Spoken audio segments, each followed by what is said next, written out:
Coucou tout le monde. Alors je vous retrouve pour la revue de l'oracle Goddess Insurance de Stacy DeMarco, illustré par Jimmy Manton.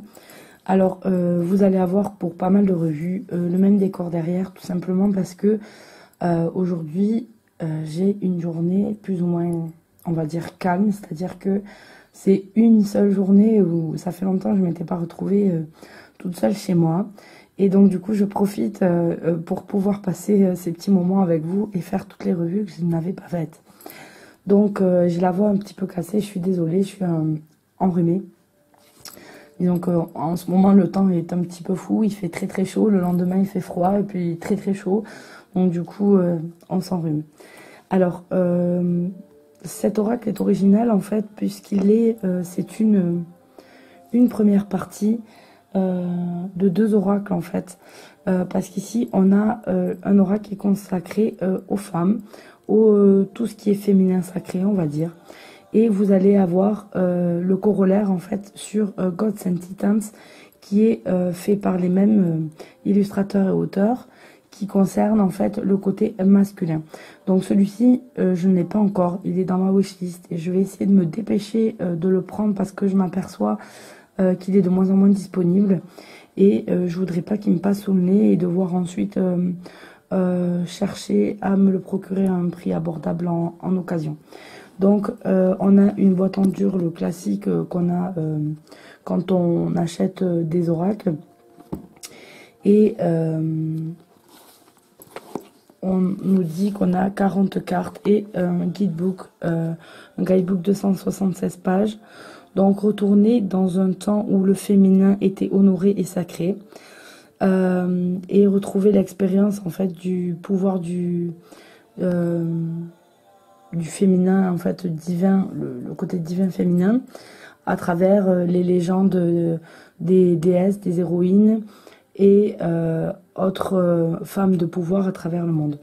Donc vous allez voir ici que on ne s'intéresse pas que à des déesses, on va avoir aussi des personnages importants de contes qu'on peut retrouver dans le monde, etc. Donc il y a plusieurs choses dedans.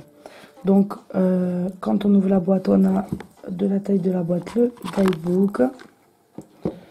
Donc voilà. Et on a une petite introduction, comment utiliser les cartes. Bon, tout ça, vous savez que je m'y intéresse pas forcément. Et ensuite, on nous propose des tirages. Donc ça, c'est plutôt pas mal d'avoir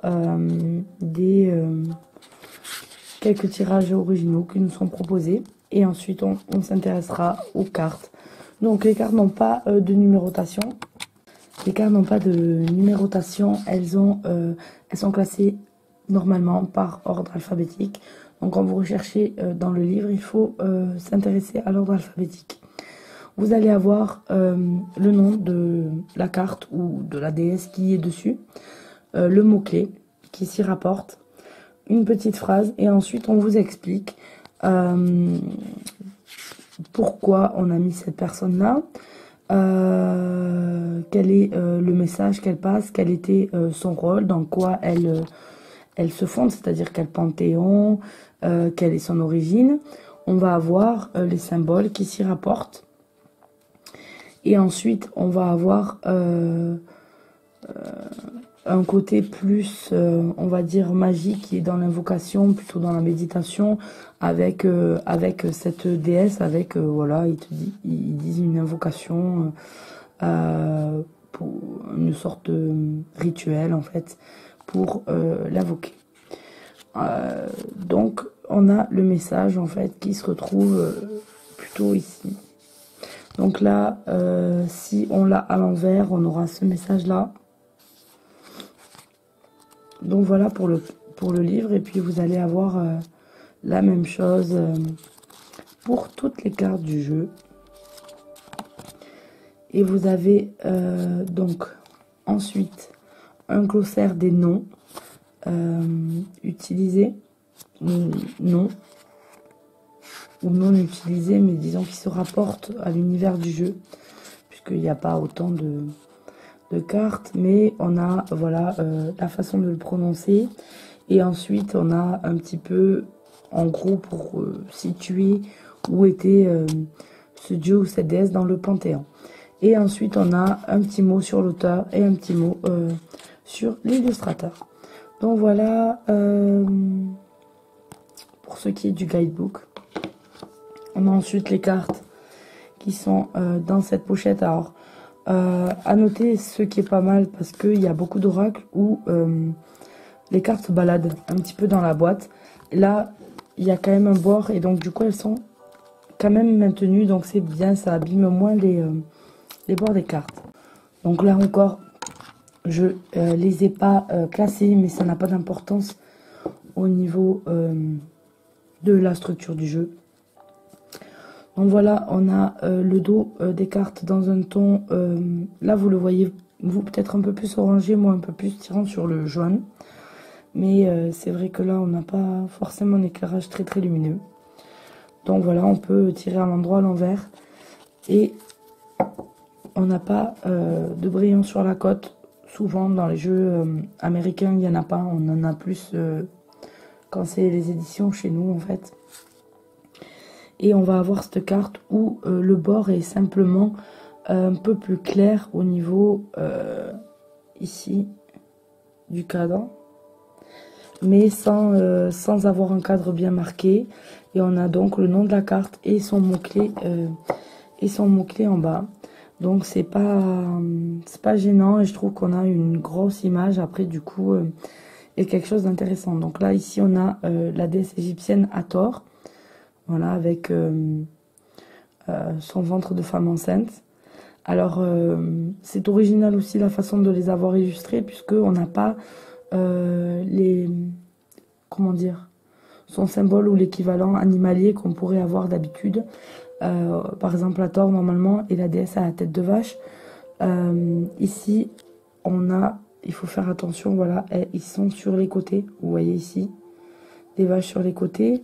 On retrouve ensuite des symboles égyptiens comme l'œil d'Horus. On a pas mal de symboles. Il faut regarder en fait au niveau de l'illustration de la carte. Ils ne sont pas forcément mis sur le personnage principal. On a Boutika ici. Pelé. Vous voyez, ça touche beaucoup d'origines différentes.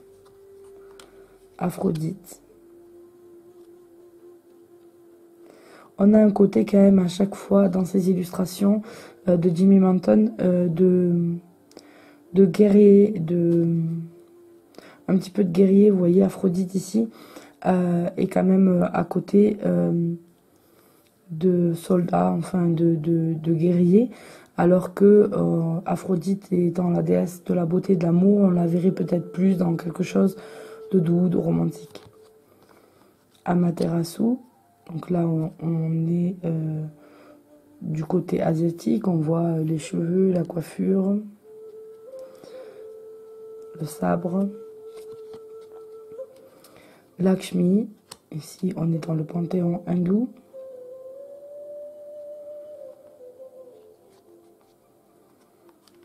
Hécate.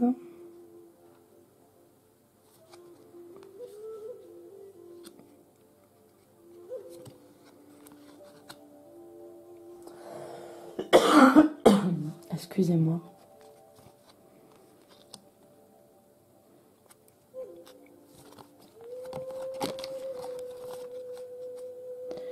Voilà, par rapport à d'autres jeux où on pourra avoir le féminin sacré dans le côté très girly, plutôt doux, romantique, etc. On a quand même un jeu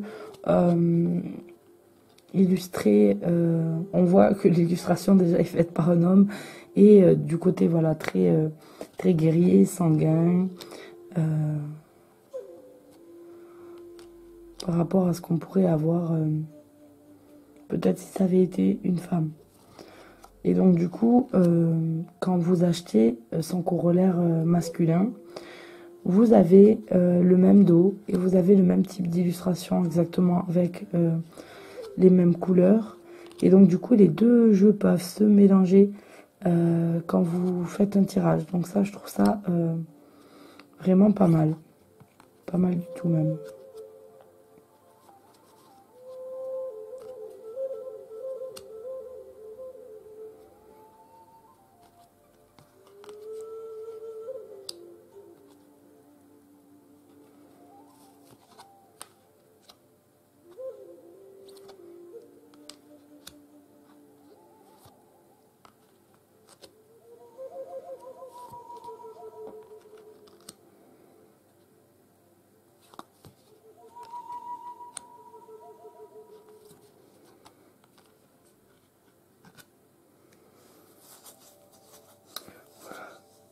Kali, elle est représentée vraiment vilainement.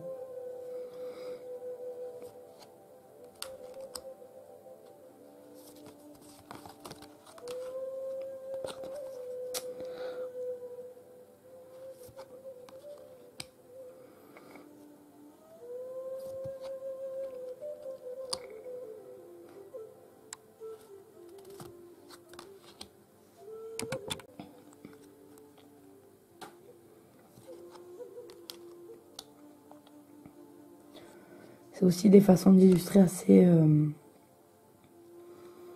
intéressantes, des versions intéressantes d'illustration dont on n'a pas du tout l'habitude. Ici on a Bast ou Bastet et on a juste voilà une tête de fauve ici. C'est la déesse des chats. Freya, qui elle est une déesse guerrière, dans le sens où elle va récupérer les guerriers morts au combat, morts en défendant ceux qui étaient pour eux. Donc c'est la femme d'Odin qui, lui, récupère les guerriers morts au combat qui étaient plus dans l'action, dans l'attaque.